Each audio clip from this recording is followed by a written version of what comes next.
Dr. Izabella Wentz, this is such a long time in the making. It truly is the Thyroid Pharmacist and the Thyroid Fixer coming together to finally have a discussion on all things thyroid. But we're going to pull in adrenals here too, because of your new book, which is really transforming lives. So we're going to dive into adrenal dysfunction, your new book, the Adrenal Transformation Protocol, which I absolutely love, love, love, love.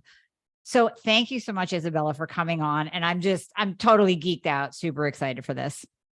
Hi, Amy. So great to be here with you. I love your work and thank you for all of everything you're doing for our thyroid community. Oh, thank you too. Thank you too. No, I think between the two of us, we have it covered. We're helping a ton of people. So we have to start before we dive into adrenals. And I ask all the questions that are in my head to ask you.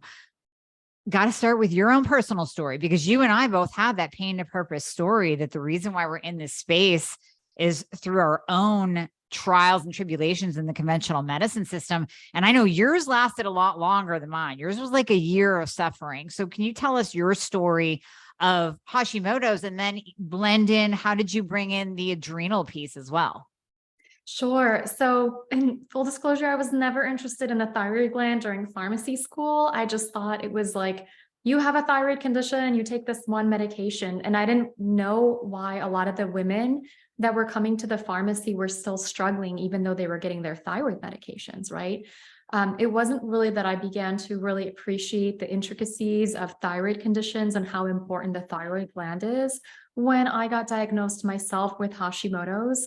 After almost a decade of some debilitating symptoms, I had chronic fatigue, I had carpal tunnel syndrome, pain everywhere in my body, cramping, anxiety, panic disorders, hair loss, acid reflux, irritable bowel syndrome, kind of like you name it, and I had it. And none of the symptoms were like, cancer or anything that was really, I guess, that where people would recognize that and take it seriously. People were like, oh, you're tired because everybody's tired, or you're gaining some weight because that's what happens when you get older, and you're losing your memory because you're just getting older. And it just, everything that was going on, I was sort of just dismissed by whoever I was coming to. I had some physicians that would do my labs and they would say, you're not anemic, great news, your cholesterol looks amazing. This looks great. Nothing's wrong with you. And I was like, if nothing's wrong with me, why am I so exhausted? Why am I sleeping 12 hours a night? Why do I have carpal tunnel? Why am I allergic to every single thing in my environment? And then at that point, I had already been a pharmacist for a few years, where I just started really digging, and I realized that not all doctors were created equally. And so I sought out more care, and I was diagnosed with Hashimoto's and thyroid antibodies that were in the 2000 plus range, which can be an indicator of a really aggressive attack on the thyroid glands. And since that time, I've learned it's kind of like, obviously, this is why I had panic attacks after never having panic attacks my whole life. They were sudden onset just because of those high thyroid antibodies. And so I became a thyroid expert by ways of having to take charge of my own health, and by ways of being a human guinea pig to really get myself to feel better. Because as we know, thyroid meds can really help, but they don't really get to the root cause. And there's oftentimes a lot of other things that are going on in a person's body before they get that thyroid diagnosis that perhaps led them to develop an autoimmune thyroid condition. And there's also consequences of having low thyroid function for a certain amount of time in the body. So there's a lot of things we need to fix, right? Right.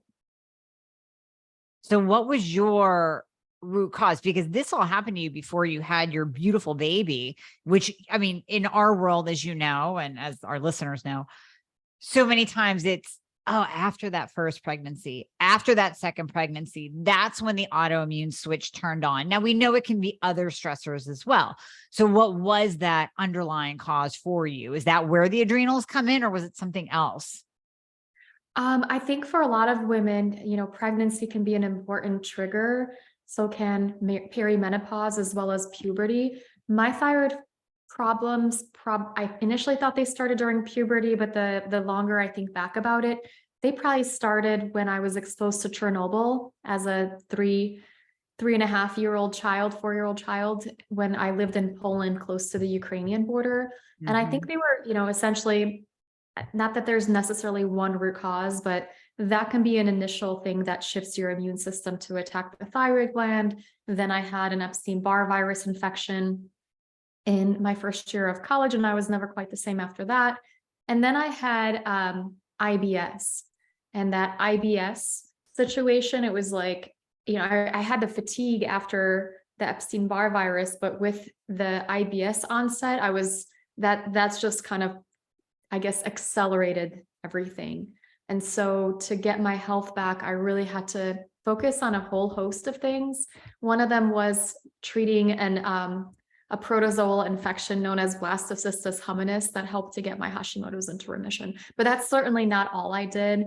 I had to change my diet, address my adrenals, do some liver detox, and a whole host of other things that, you know, when we think about it, it's not as simple as just like one little thing in autoimmune disease. There's usually a breakdown of the system. You get a gut infection, and so then you don't detox properly. And so then you end up with some toxins that can be sort of perpetuating the cycle.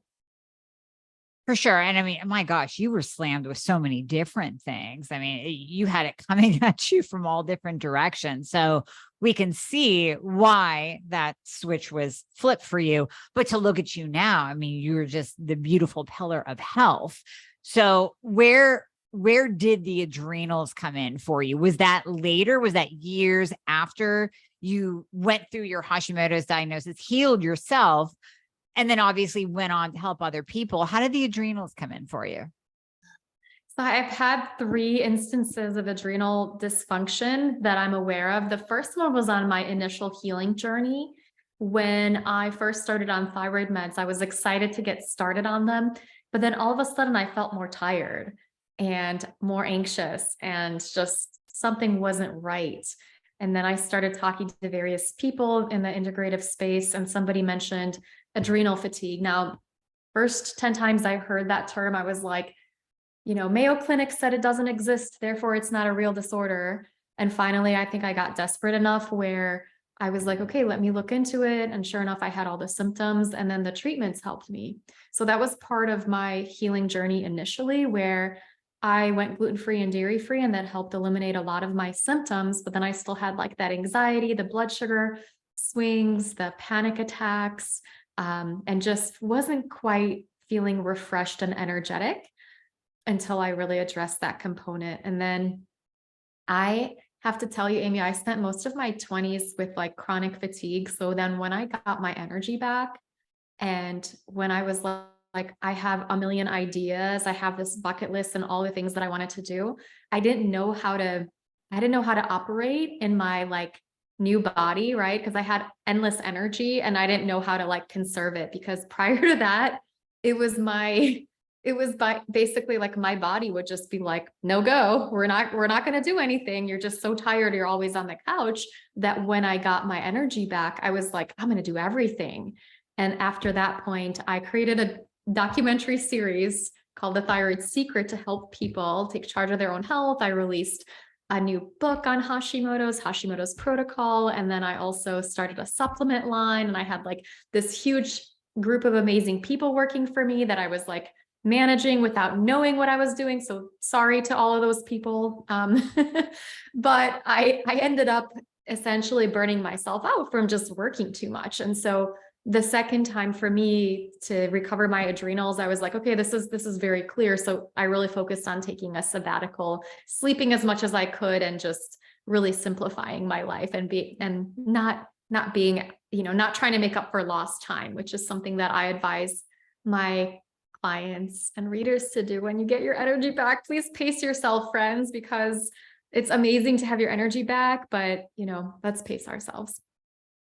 See, now you're speaking all the type A's, right? I mean, that's what we do. We drive ourselves into the ground. And I think so many listeners right now who are those badasses, who are those type A's, are nodding with you going, oh yeah, okay, I know how she feels. I totally do that. And it's just, it's a symptom of who you are, but it's not necessarily a good trait all of the time. Well, it's kind of like when you've got your T3 optimized, it's like maybe you could benefit from some reverse T3 right then and there, right? Just slow it down. You have to be your own reverse T3. You have to manage yourself, right? Be your own reverse T3. I like that. That could be a t-shirt. We got to do that. So Let's do it. And then I think the third instance was when I became a new mom. So in 2018, I had a beautiful son. His name's Dimitri. You could see his little picture. He just graduated from preschool. And I was overjoyed, and I'm just so excited to be a mom. When I was first diagnosed with Hashimoto's, I didn't know if I could ever become a mom. And I also had markers of premature ovarian failure. And so it just didn't know if it would ever happen. And so when he came, I was just so excited and so ecstatic. Somewhat unprepared too. I thought that kids slept when they were 3 months old because I read that in one book. And then apparently he didn't read that book. He didn't get the memo. So he was not sleeping until, probably close to 3 years of age, but I didn't have the support systems in place to get through that. I thought it was a 3-month sprint and then you're done.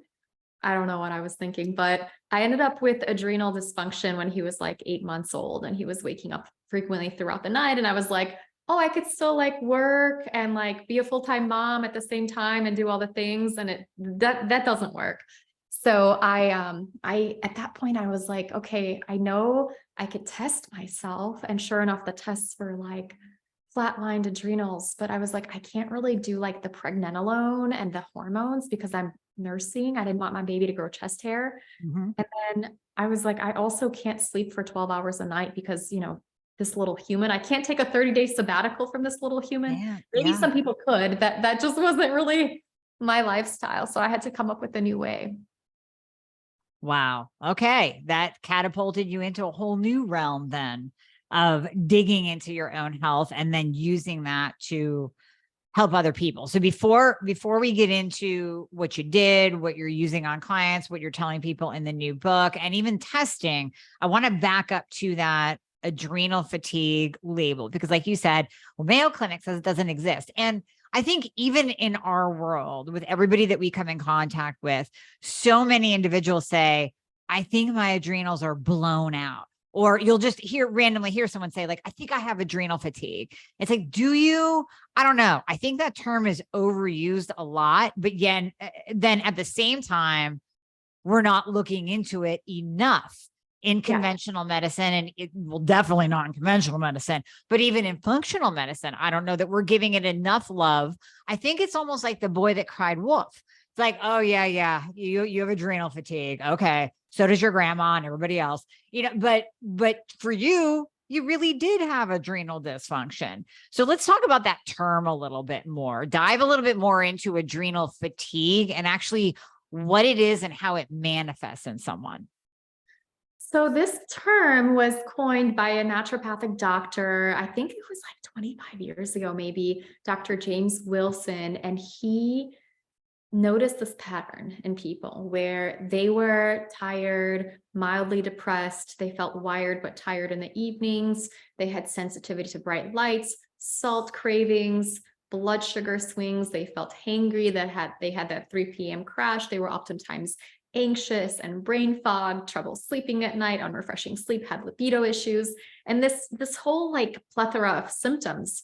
And so when he investigated the symptoms, he thought, okay, it kind of sounds like a mild version of Addison's, which is a condition where 90% of the adrenal glands will be destroyed by the immune system. And that person ends up with low cortisol throughout the day. And they oftentimes, almost always, need some kind of a medication to bring their levels to survival states, because we do need cortisol in our lives to manage our immune system, manage inflammation, to stay alive, right? And so he thought that these symptoms, and he called that adrenal fatigue, were a mild version of Addison's, and that perhaps rather than 90% of the adrenal glands being destroyed, maybe 20% of them were destroyed, or 30%. Now, since that time, we've learned that's not necessarily the accurate mechanism of action and why people get these symptoms. What's going on more accurately is that there's a feedback loop between our brain and our adrenal glands. So our brain tells the adrenal glands to make hormones, And when it's been overloaded for too long, so our brain picks up the input, which is stress. When we've had too much stress for too long of the time, the system will kind of shut itself off or kind of start modifying itself so that we're not constantly releasing all that cortisol. And so there's a bit of a down regulation of that system. And what can happen is, rather than a person's adrenals being tired, sleepy, sluggish, partially destroyed, is that there's a communication breakdown between that brain and those adrenal glands. Although, you know, it is still it can be a low cortisol state where a person does not produce enough cortisol throughout the day. There's also a few other kind of dysfunctional patterns that can happen where a person's cortisol bounces up and down throughout the day, where we want it to be higher in the morning and lower throughout the day until it's low enough in the evening where we can sleep. And then people can also have a flipped cortisol curve where they have too much or not enough cortisol in the morning, they have trouble waking up, too much cortisol in the evening, they become night owls, or they have just too much cortisol all day, every day. And this can be, you know, usually a person who's doing it all, overworking, and, you know, the mom of 3 kids who's working full time and getting her graduate degree and taking care of her elderly parents. So somebody that's overperforming. So I guess definitely conventional medicine will say that the only condition that we need to worry about is like Addison's and Cushing, and then this adrenal fatigue doesn't exist. And I would say it does exist for the people that are going through it. The accurate description from a scientific standpoint would be hypothalamic pituitary adrenal axis dysfunction, HPA axis dysfunction, adrenal dysfunction is another way of putting it.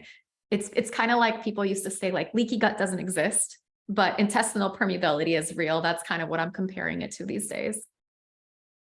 Right. Exactly. No, that's a great description. And so when we're seeing it, you went into some of the symptoms that people see, and you and I talked off camera before we started about those individuals who maybe they are on thyroid treatment, which, as you know, I'm a huge fan of. You know, let's replace those thyroid hormones that are no longer being properly made, at the same time addressing diet and lifestyle and leaky gut and adrenals and hormones. So let's do it all. But there are some times, I know even with my patients, so I want my patients listening to listen to Izabella today. There are some times we can be doing all the things. Your thyroid numbers can look absolutely perfect on paper. And even the dose that you're on, we go, this should be working. This is a fantastic dose of T3. All of your numbers look perfect. And you're still telling me that you don't feel quite right. Or like you said, Izabella, earlier, you feel good in the beginning. And then, you know, a couple weeks later, a couple months later, not so much. Here comes all the symptoms again. And what's going on? Do we need more medication, or is it the adrenals? So can you kind of dive into that a little bit more? Yeah, it happens very frequently where people think, oh, I just need to get my medication adjusted. And then they'll go back and it's like, but your numbers look beautiful, right? What's going on? And even from a functional standpoint, the numbers could be optimized and they could be on T3 or natural desiccated thyroid and still having symptoms. Now, this is because there's an intricate feedback loop between thyroid hormones and cortisol. And so if we have too much cortisol or cortisol fluctuations, we might find ourselves with too much reverse T3, and that can cause some issues. But also the pattern that I've seen in about 60% of people that I've worked with Hashimoto's is that low cortisol state. And here's the thing, if we have hypothyroidism, our bodies will hold on to cortisol a bit longer. So our cortisol metabolism slows down. And so you might have, quote unquote, like cortisol stepping in for being hypothyroid. But once you get on that proper thyroid treatment that you need, that you deserve, that you'll benefit from, that cortisol clearance can normalize, which means it increases. And so you're actually left with, you know, it can uncover a cortisol issue or an adrenal issue where people will be like kind of in the normal range of cortisol before they get on thyroid meds and low thyroid. And then you optimize their thyroid and all of a sudden it reveals that cortisol deficiency. And so that's an opportunity to really focus on optimizing, you know, another hormone, right? Absolutely. Now, will we always see that in labs? And we can get into the proper way to test cortisol, but ironically, right before we jumped on, I opened a patient's Dutch test, and sure enough, cortisol and cortisone are bottomed out. I mean, flatline. And this is the classic person that we've been treating her. She felt better in the beginning. And now she's saying, hence why we did the Dutch test. Now she's saying, there's something not right. There's something not right. There's something going on here that isn't right. So we went one step further because I wanted to check her pathways for methylation of hormones. But as you know, with the Dutch test, you have that beautiful cortisone and cortisol marker, and it's flatlined low. And I love that you do the Dutch test with your patients and you dig into that. The challenge I've had with a lot of the people that I educate and that I work with is that they will try to go back because I'm online and I write books.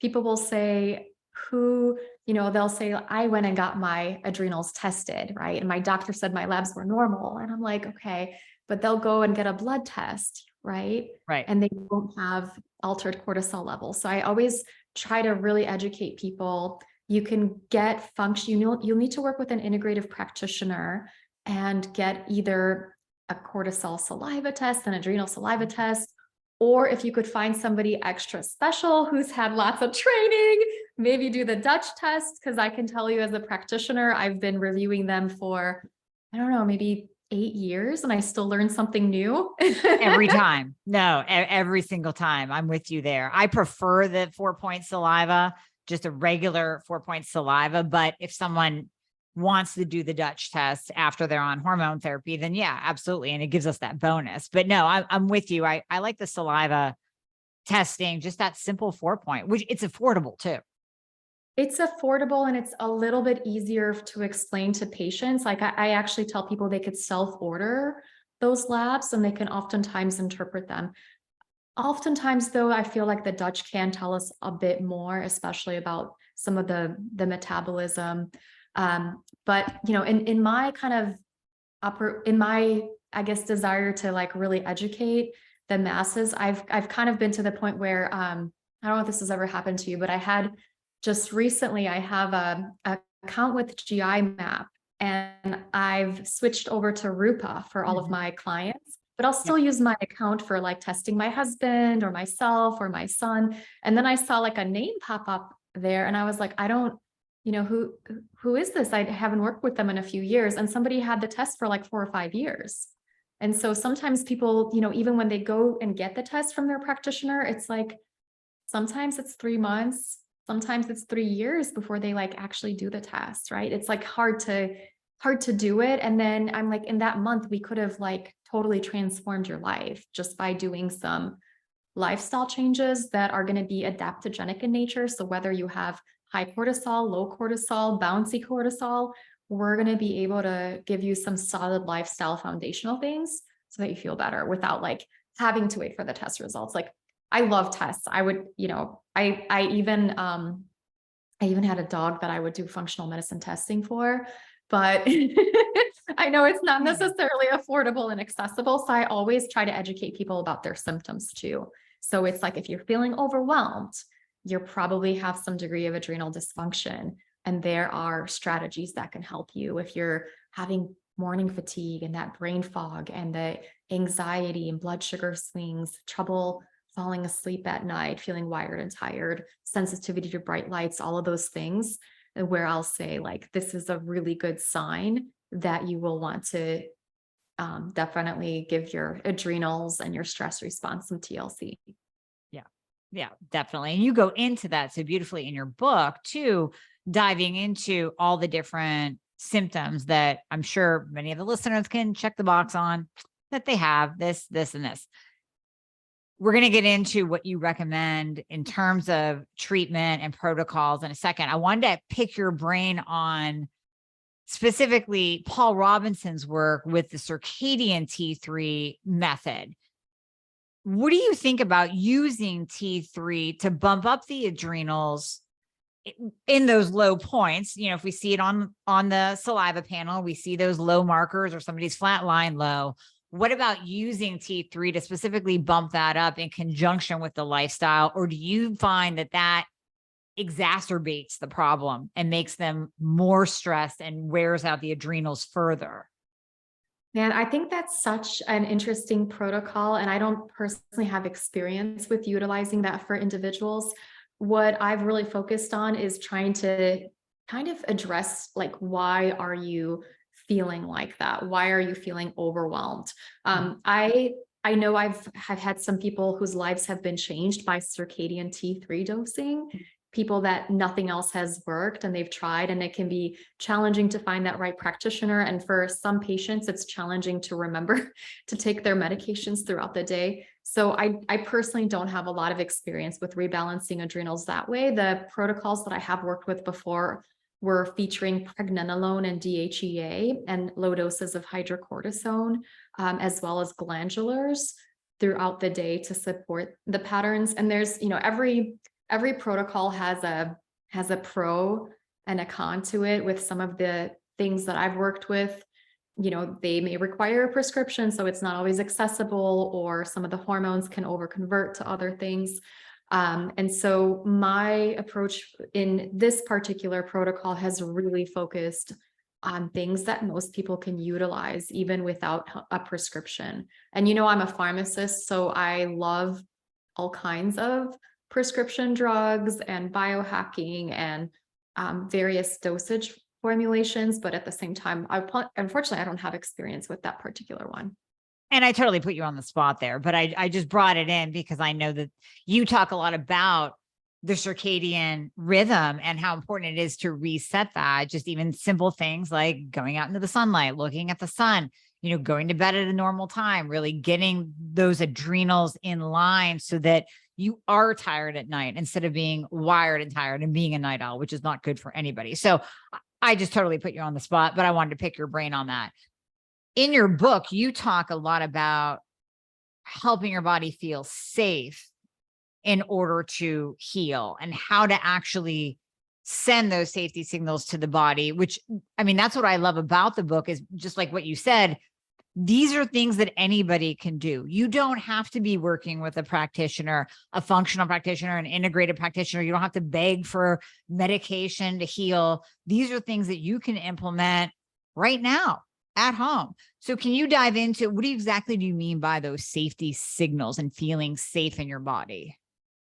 So one of the things I would focus on is trying to figure out what are the sources of stress in your body. And sometimes people have obvious stress, like an annoying coworker or a long commute to work, right? And that's super obvious, but there's also things that we can be doing in our day-to-day life that may not be obvious stressors. For example, eating too much sugar or too many carbs. That can be a stressor for our bodies because that can put us on a blood sugar roller coaster, and then cortisol may need to step in to kind of bring about some balance. And so we focus on eating for blood sugar balance. We add more protein, add more fat, limit the carbohydrate intake so that we have a more smooth ride along with our blood sugar that supports our cortisol levels from bouncing up and down as well. And then thinking about other patterns. Are we under eating? Are we over exercising? Are we under exercising? Are we not sleeping enough? Are we burning the candle at both ends, right? These are some general lifestyle things we can do. Are we spending time with people that perhaps are more toxic than some of the inflammatory foods that we're eating? There's a list of things that I have people go through, and I'll have them take a piece of paper and put a line down the middle and write, this makes me feel better, this makes me feel worse. And they'll say, this kind of, this thing makes me feel so much better. And it's usually spending time in nature, being with loved ones, and this makes me feel worse. And they sort of develop their own protocols. And I really want to educate people about being able to understand their own bodies. And it all seems so, common sense, like, especially to you and I, because we're always talking, eat more protein. And of course, don't eat the sugar. And of course, don't eat the garbage. But when you have people write it down and you see it in front of you, and your book goes into way more detail than what we're talking about here, but I'm a firm believer in seeing it on paper, because even as you were speaking just now and saying, draw a line and write it out, I can picture even my patients writing it down and having that aha moment of how impactful one or two things are in their life to their health. I actually had a patient that told me not too long ago, a couple of weeks ago, she was a CPA. She went through tax season this past year, and we had her to a really nice optimal point. She had lost weight. She was feeling better than she ever had in her entire life, went through tax season with her own business and plummeted. I mean, her health went in the toilet. So here we are, we can see clearly that level of stress equals consequences on her health. And it was apparent in a very short amount of time. She sold her business. I mean, she got to the point. People, right? I mean, listen, you have to sometimes choose between, yeah, here's your business that you built and it's bringing in the cash, or your health. Well, what good is the cash if you don't have your health? Yeah, absolutely. And I was just going to say, let's be kind to CPAs, especially in the month of April, right? Right. Exactly. Exactly. But that's the impact that, I mean, obviously that's a major stress situation, but just like you're talking about, Izabella, writing it down, maybe there's somebody in your life that is more toxic than the food you put in your mouth, which is entirely possible. So I think seeing that on paper is so helpful for people. This is a really great place to start for people. And it's, you ever see those memes on Instagram? It's like, oh my gosh, I have horrible news, you guys, but it turns out that eating for blood sugar balance, getting morning sunshine and meditating and doing yoga and cutting out toxic people, it actually works, right? Like you actually do feel better. Go figure, right? It actually works. So, and you've had tremendous success. I mean, you actually have some stats, some data on people that have gone through your ATP program, and it's phenomenal. I mean, what are we at? 3,500 plus of people with positive results? 3,500, 3,500 people that have gone through it. We have a group just starting right now as well.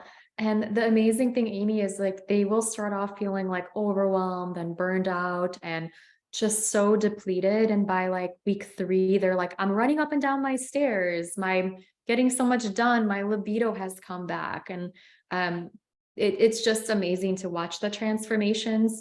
I focus a lot on some of the traditional things that help people, but I also focus on mitochondrial support and personal transformation techniques. I feel like the mitochondrial support has been a game changer for a lot of the women and men because we have about a 92% reduction in brain fog from people going through the program in about 3 weeks. And then we'll have fatigue improving, sleep issues, libido issues improving in more than 80% of the time.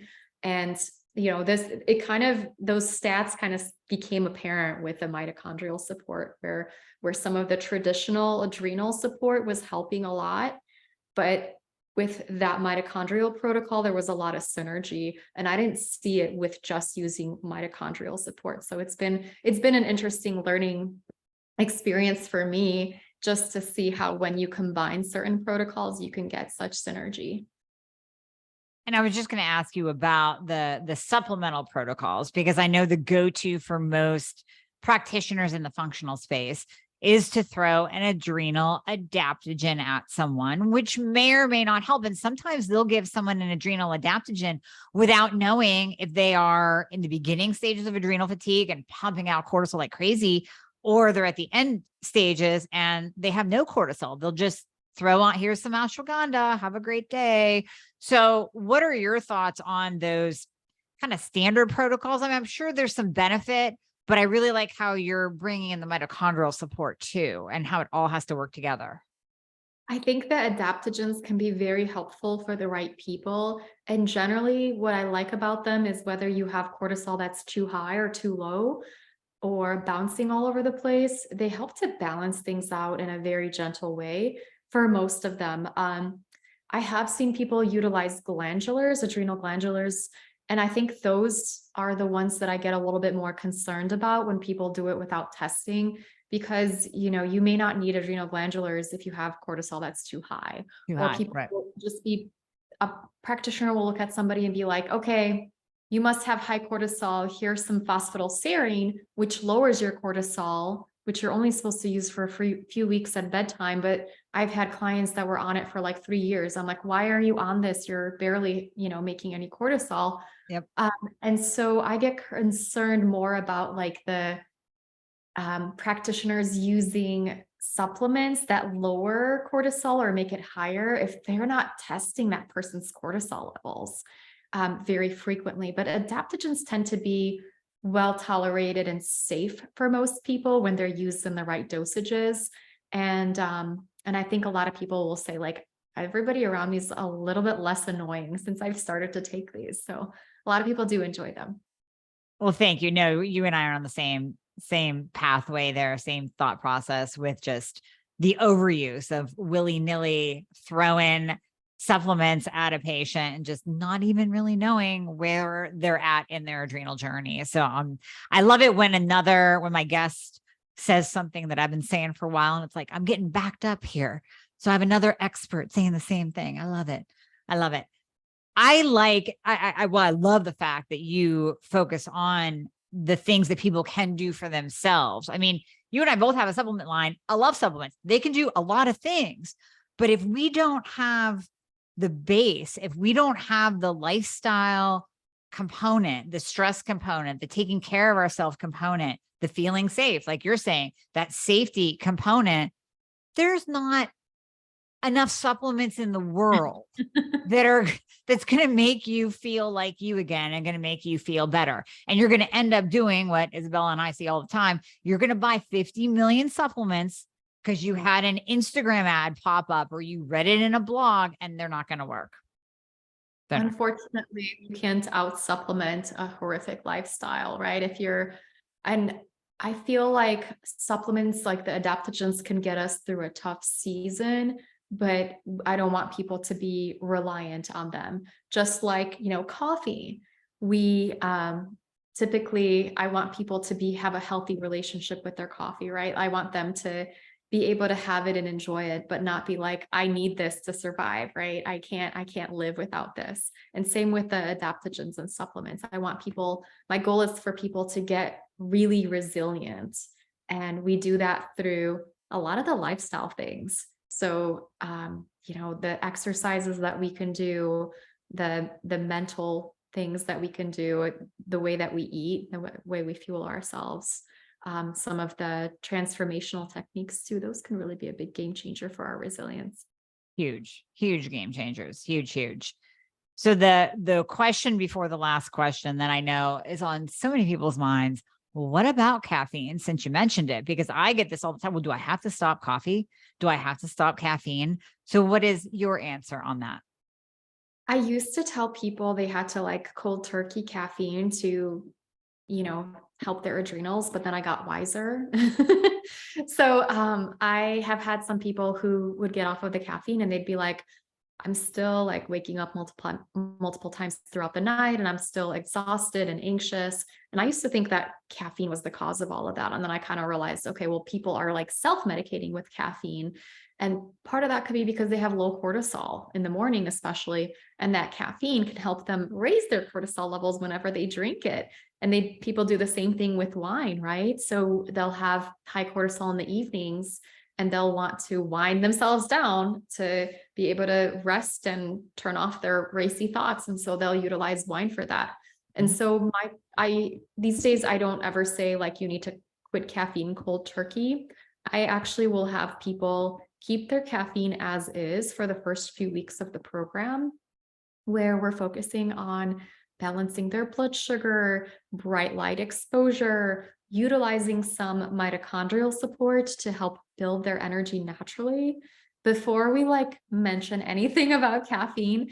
And yes, I mean, if you're drinking 8 cups of coffee a day, there's a good chance that's not great for your health, right? I don't care how clean the coffee is, right? And what kind of logos it has on it. But generally I want people to have a healthy relationship with their caffeine and still enjoy their caffeine if they want to. Like I developed, part of the reason I developed the protocol was I was a new mom and I had just started drinking coffee, and I was like, man, I'm not giving up my coffee. And people say that you need this to heal your adrenals. So most of the people that go through the program, they will They stay on their caffeine, but they'll have some kind of a reduction. And I introduce an optional caffeine wean later into the program where we'll say we'll do it slowly and gradually, and we can start by like shifting it a little bit earlier so it doesn't interfere with your sleep. Before I turned 35, I could drink caffeine any time of day and sleep just fine. Now that I'm 40, if I drink caffeine at 2:59, I will sleep. If I drink it at 3:01, I will be up the entire night, right? So learning about that or pushing it a little bit later. So give your cortisol an opportunity to rise by itself. So you're not turning off your own cortisol response.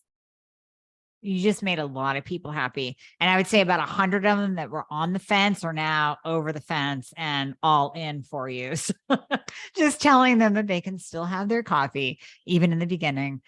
So thank you. Thank you. And last question now. What would you tell the listeners? Can you give them just a nugget or two that they can take away and start implementing? And then we'll give them all of your information and we'll have the links in the show notes for your book and everything. But what would you tell the listeners that they can start doing today to either find out if they actually do have adrenal fatigue, and that might be the testing, or if they do know, or they're resonating with all of the symptoms that you just mentioned, what can they do? Okay, definitely. So if you could start your morning with some light exposure, if you're tired in the morning, that will be really great for you. I would recommend an adrenal kickstart drink, which is a half a cup of orange juice, a little bit of electrolytes or sea salt, protein powder, and some coconut milk. Blend that up, and that'll help you create your own healthy levels of cortisol throughout the day and set you up for a circadian rhythm success. And then really thinking about what are you going to do at night for better sleep? I would consider doing something like an Epsom salt bath, which will replenish your magnesium stores. Magnesium tends to get depleted when we're stressed out, and that could relieve your migraines, your joint pains, your anxiety, your sleep issues, menstrual cramps. So those would be the three things I would recommend starting your recovery with. Beautiful. Oh my gosh, magnesium. We could do a whole episode on that and the importance of it. I'm glad you mentioned it because you're right. Mag gets depleted with stress. So not only might your adrenals be, well, your cortisol, we'll say your adrenals be bottomed out, but your cortisol is bottomed out. It's pulling your mag with it too. Yeah, absolutely. Yeah. And sometimes B's and C's as well, and electrolytes. So a lot of times these foundational things can be really big game changers for your symptoms. And they're simple. They're simple things that people don't think about. Electrolytes, sodium, magnesium, taking an Epsom salt bath, looking at the sun. These are all such simple things that I think we, as in myself included, I am guilty of this, downplay the importance of. And when we get back to the basics, when we circle back to those basics so often, and I will do podcasts every so often about getting back to the basics because we forget how important they are, that can be the thing that moves the needle in your health. And you wouldn't, just like the memes, right? You wouldn't even think, damn it, just doing these simple things that I've been hearing about for so long actually worked. I didn't need an increase in my T3 after all, right? Yeah, I mean, sometimes you can just lower that reverse T3 by doing some of the stress reduction techniques, right? Sometimes you need more iron. Sometimes that could be driving your reverse T3. Sometimes you might need specific nutrients and whatnot, but at the same time, I feel like stress reduction isn't going to hurt most people, right? And you don't need to do like lab testing for it. That's true. It's free. So Free. Yeah. Exactly. Oh, Izabella, this has been amazing. I mean, obviously we're going to have you on again because you and I need to get together and talk so much more, and we need to talk to the audience so much more. So we'll definitely have you back on, and we'll have all of your information in the show notes, but from your own mouth, please tell people where they can find you and a little bit more about your program too. Sure. My website is thyroidpharmacist.com. I'm on Facebook as Thyroid Pharmacist Dr. Izabella Wentz. My Instagram is Izabella Wentz PharmD.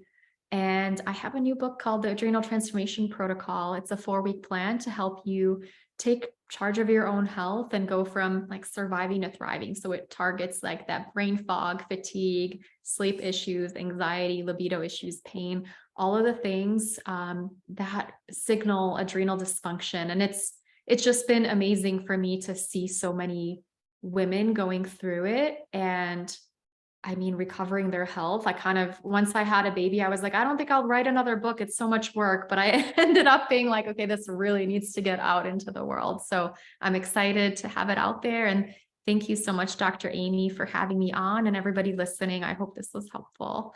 It's been amazing. It's been amazing. Thank you so much.